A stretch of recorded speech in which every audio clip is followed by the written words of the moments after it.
కానీ కరీంనగర్ మెజార్టీ ఎందుకు వస్తుంది? కరీంనగర్ ఉన్నది ఎవరు? బండి సంజయ్ కుమార్ అన్న. ఒక సింహం ఉన్నాడు ఇక్కడ, ఒక పులి ఉన్నాడు ఇక్కడ, పేద ప్రజల గొంతుగా ఉన్నాడు ఇక్కడ. ప్రతి కుర్రాడు, ప్రతి యువత కూడా ఈరోజు సంజయ్ అన్న వెంట నడిచిండు.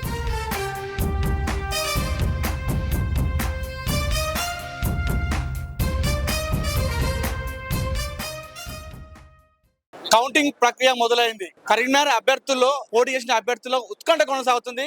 ప్రస్తుతం నేను కరీంనగర్లోని ఎంపీ అభ్యర్థి, బీజేపీ ఎంపీ అభ్యర్థి బండి సంజయ్ పార్టీ ఆఫీస్ వద్ద ఉన్నాను. ఇక్కడ చూస్తున్నట్టయితే ఉదయం నుండి అభిమానుల కోలాహలం కనిపిస్తుంది. తమ అభిమాన నాయకుడు గెలుస్తారని చెప్పేసి ధీమా వ్యక్తం చేస్తున్నారు. ఉదయం 7 గంటల నుండే ఇక్కడ ఆఫీస్ వద్ద పడిగాపులు కాస్తున్నారు. బండి సంజయ్ కూడా అభిమానులతో కలిసి ఎప్పటికప్పుడు టీవీ చూస్తూ అప్డేట్ కొనసాగిస్తున్నాడు. సో ప్రస్తుతం మనతో మాట్లాడదాం. ఇక్కడ కొంతమంది నాయకులు ఉన్నారు, బీజేపీ నాయకులు, వారితో మాట్లాడదాం. అన్న చెప్పండి, 2వ రౌండ్ ముగిసింది, 26,000 మెజార్టీ బీజేపీకి ఉంది. చెప్పండి ఎలా ఉండిపోతుంది? ముందుగా మా కరీంనగర్ పార్లమెంట్ ప్రజలకు మేము ఒక శిరస్సు వంచి కరీంనగర్ పార్లమెంట్ ప్రజలకు ధన్యవాదాలు తెలియజేస్తున్నాం, పాదాభివందనం చేస్తున్నాం. ఎందుకు చేస్తున్నాం అంటే మేము అత్యధిక, అంటే పోయినసారి కంటే అత్యధిక మెజార్టీ, పోయినసారి మా ఎంపీ గారు, మా సంజయ్ గారు 89,000 ఓట్ల మెజార్టీతో గెలిచిర్రు. ఈసారి 89 కాదు, ఇప్పుడు ఫస్ట్ రౌండ్కి మనకు 5,000 మెజార్టీ, రెండో రౌండ్ అయ్యేసరికి 20,000 మెజార్టీ వచ్చింది. ఇంకా 6 రౌండ్లు ఉన్నాయి. దాదాపుగా 2,50,000 నుంచి 3,00,000 మెజార్టీతో ఇక్కడ బండి సంజయ్ అన్న కరీంనగర్ గడ్డ కాషాయ దళపతి, హిందూ బాంధవుడు, పేద ప్రజల పెన్నిది, ప్రజల గొంతుక బండి సంజయ్ కుమార్ అన్న గారు 2 లక్షల నుంచి 2,80,000 మెజార్టీతో దాదాపుగా విజయం సాధించబోతున్నారు. మేము గెలిస్తే ఆనందపడం, ఓడితే మేము కృంగిపోము. మేము పేద ప్రజలకైతే, పార్లమెంట్ ప్రజలకు ప్రియతమ నాయకులు గౌరవనీయులు బండి సంజయ్ కుమార్ గారు అయితే వాగ్దానాలు చేసిర్రో, గతంలో ఎంపీగా గెలిచినప్పుడు కూడా 12,000 కోట్ల నిధులతో అభివృద్ధి పనులు చేసిర్రు. తెలంగాణ వ్యాప్తంగా కూడా అభివృద్ధి పనులు ఏ విధంగా చేసిర్రో ఇప్పుడు దాదాపుగా 50,000 కోట్ల నిధులు తీసుకొచ్చి కూడా మళ్ళీ అభివృద్ధి చేసి షబాష్ అనిపించుకునే విధంగా, ప్రజలతో, పేద ప్రజలతో షబాష్ అనిపించుకునే విధంగా మేము ఓటేసినాము.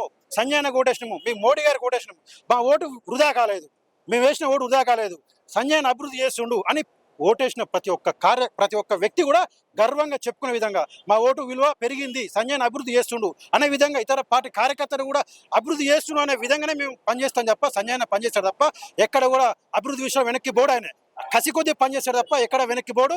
ప్రతిపక్షాలతో కూడా శబాష్ అనుకునే విధంగా కూడా సంజయ్న పనిచేస్తాడు. ఈ విధంగా ఇప్పుడు మీ బీఆర్ఎస్ కార్యకర్తలకు, కాంగ్రెస్ కార్యకర్తలకు ఒకటే చెప్తున్నాం, మీరు ఏ విధంగా అయితే మేము టీఆర్ఎస్కి అయితే మేము అదే చెప్పినాం, ఎన్నికల్లో కూడా టీఆర్ఎస్కి వేస్తే మోర్లో మూసులో వేసినట్టు. ఎందుకది ఇప్పుడు సంజయ్న గెలుస్తుంది, సంజయ్న పోయి మోడీకి ఓటేస్తాడు, మోడీ గారికి ఓటేస్తాడు. మోడీ గారు దేశవ్యాప్తంగా దేశాన్ని అభివృద్ధి చేసే గొప్ప నాయకుడు ఆయన. పేద ప్రజలు కూడా అదే చూసిర్రు. ప్రతిపక్షాలు ఎన్ని అబద్ధాలు చెప్పినా, ఎన్ని కళ్ళబుల్లి కబురు చెప్పినా, ఎంత డబ్బులు వంచినా, ఓటుకు నోటు వంచినా, మందు వంచినా, లిక్కర్ వంచినా ఎక్కడ కూడా ప్రజలు నమ్మలేదు. ప్రజలు ఎవరు నమ్మిర్రు? భారతీయ జనతా పార్టీని నమ్మిర్రు, బండి సంజయ్ కుమార్ గారు నమ్మిర్రు, నరేంద్ర మోడీ గారు నమ్మిర్రు. అదే విధంగా ఈ రోజు ఫలితాలు కూడా మీరు చూస్తున్నారు. ఎక్కడ ఉమ్మడి ఆంధ్రప్రదేశ్ లో కూడా మీరు చూస్తున్నారు కదా, ఎక్కడ ఫస్ట్ రౌండ్, సెకండ్ రౌండ్ ఎవరికి మెజార్టీ వస్తలేదు. కానీ కరీంనగర్ మెజార్టీ ఎందుకు వస్తుంది? కరీంనగర్ ఉన్నది ఎవరు? బండి సంజయ్ కుమార్ అన్న. ఒక సింహం ఉన్నాడు ఇక్కడ, ఒక పులి ఉన్నాడు ఇక్కడ, పేద ప్రజల గొంతుగా ఉన్నాడు ఇక్కడ. ప్రతి కుర్రాడు, ప్రతి యువత కూడా ఈరోజు సంజయ్ వెంట నడిచిండు. సంజయ్ కూడా ప్రతి ఒక్క కార్యకర్తను కూడా అట్లనే చూసుకున్నాడు, పేద ప్రజలను అట్లనే చూసుకున్నాడు. బడుగు బడహాలు వాళ్ళకి గొంతుగా అయ్యిండు. ప్రతి అవ్వను, ప్రతి అక్కను తట్టిండు. అందరి కలుపుగోలుగా, అందరి నాయకుడు ఆయనకి ఎక్కడ గర్వం లేదు. ఆయన 3 లక్షల మెజార్టీ ఇచ్చినా కూడా ఆయన గర్వపడడు. ఆయన సాధారణంగా ఉండే వ్యక్తి, పొంగిపోడు. ఎప్పుడైతే మళ్ళీ ఎంపీగానే మళ్ళీ సింపుల్ సాధారణ వ్యక్తి. ఆయన ఎన్ని లక్షల మెజార్టీ ఇచ్చినా కూడా లీడ్ కొనసాగుతుందా? ఇట్లనే అంతకంత పెరుగుతూనే ఉంటుంది. ఇది అంతకంత పెరుగుతూనే ఉంటుంది. వెలిచాల కొంచెం దగ్గరికి వస్తున్నట్టు అనిపిస్తుంది. వెలిచాల దగ్గరికి కాదు, పారిపోయింది. ఎప్పుడు లేడు, కౌంటర్ సెంటర్ పోయినట, కౌంటర్ పారిపోయినాడు. ఎప్పుడు ఆయన ముఖం ఎక్కడిది, ఇంకా బట్ట వేసుకుని పోయినాడు, ముఖం తడి బట్ట వేసుకుని వేయండి. ఎప్పుడు ఇంకా విలిచాలు కూడా ఆయన ఎవరో తెలియదు. ఇక్కడ అసలు కరీంనగర్కి ఆయన ఎవరో తెలియదు, కరీంనగర్ ప్రజలకే తెలియదు. ఆయన వెలిచాల లేదు, వినోదం లేడు. ఈ అపర మీద అంటాడు ఎప్పుడో పారిపోయింది వరంగల్కి. వెలిచాల హైదరాబాద్ వెళ్ళిపోయింది. ఇక్కడ ఏం బేకేది ఉన్నాడా? డిపాజిట్లు గల్లంతు. కరీంనగర్ గడ్డ కాషాయ అడ్డా అని మరొక్కసారి నిరూపిస్తున్నారు. తెలంగాణ వ్యాప్తంగా ఉన్న ప్రజలారా, కరీంనగర్ వైపు చూస్తున్నారు వాళ్ళందరూ కూడా. కరీంనగర్, హైదరాబాద్ నుంచి కూడా ఇక్కడికి వస్తున్నారు మొత్తం కార్యకర్తలందరూ కూడా. కానీ చూడండి మీరు, కోలాహలం చూడండి, ఇక్కడ మొత్తం ఇసుకేస్తారు రాలే ఇక్కడ కోలాహలం. సంజయ్ భారీ మేరతో గెలవబోతున్నాడు. కరీంనగర్ పార్లమెంట్ ప్రజలందరూ కూడా హృదయపూర్వక ధన్యవాదాలు తెలియజేసుకున్నాం ఈ సందర్భంగా.